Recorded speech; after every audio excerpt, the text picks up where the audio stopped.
On peut repérer de différentes façons en fonction des âges, et tout le monde ne va pas cocher les cases de la même façon. Alors, je vais donner quelques exemples. Petit, il y a un changement quand même de comportement. Alors, il faut savoir que si l'enfant a moins de 4 ans, c'est très difficile de repérer des violences sexuelles parce qu'il a un langage qui est encore trop faible et une mémoire qui n'est pas efficiente comme celle d'un enfant de 7 ans, comme celle d'un adolescent ou comme la vôtre. Donc c'est très compliqué avant 3-4 ans de pouvoir repérer en fait ce type de violence. On peut le repérer à de l'eczéma, du psoriasis, des mycoses, des infections urinaires qui vont être fréquentes, donc tous ces petits signes-là. Un enfant qui justement va avoir une tendance plus à être déprimé, un enfant qui va avoir des troubles alimentaires, parce que ça existe aussi, l'anorexie chez le nourrisson et chez le jeune enfant. Après, jusqu'à 6 ans, vous allez avoir les mêmes, de toute façon, un enfant déprimé, mais ça peut être complètement l'inverse aussi, c'est-à-dire un enfant qui est dans le trop agité, trop turbulent.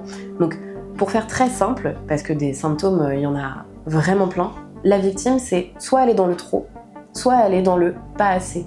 Donc, soit vous avez un enfant qui va être dans le trop, il va s'endormir très tard et il va dormir très mal, il va être hyper agité, il va être dans le surinvestissement du scolaire, soit à l'inverse, il va désinvestir complètement le scolaire, il va avoir des symptômes de dépression, il va avoir maîtrisé certains apprentissages et on observe une régression, donc par exemple énurésie, encoprésie, refaire pipi au lit ou se faire sur soi, et du coup il faut toujours penser ça.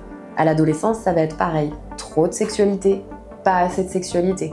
Il faut autant penser à celle qui montre son corps et du coup a plein de petits copains qu'à celle qui va peut-être être dans de l'anorexie, de la boulimie ou qui va cacher son corps et qui va surinvestir encore une fois le domaine scolaire. Donc il n'y a pas un signe en particulier pour orienter.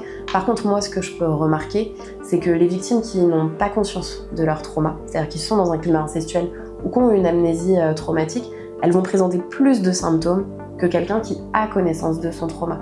Parce que lui, il va essayer de gérer, essayer de compenser. Donc ça va être quelqu'un qui va plutôt être dans le contrôle, celui qui y a accès, alors que celui qui a accès qu'en partie à ce qu'il a vécu, il va être dans je montre au niveau corporel, ou je montre en fait au niveau de comment je suis, qu'il y a quelque chose qui ne va pas.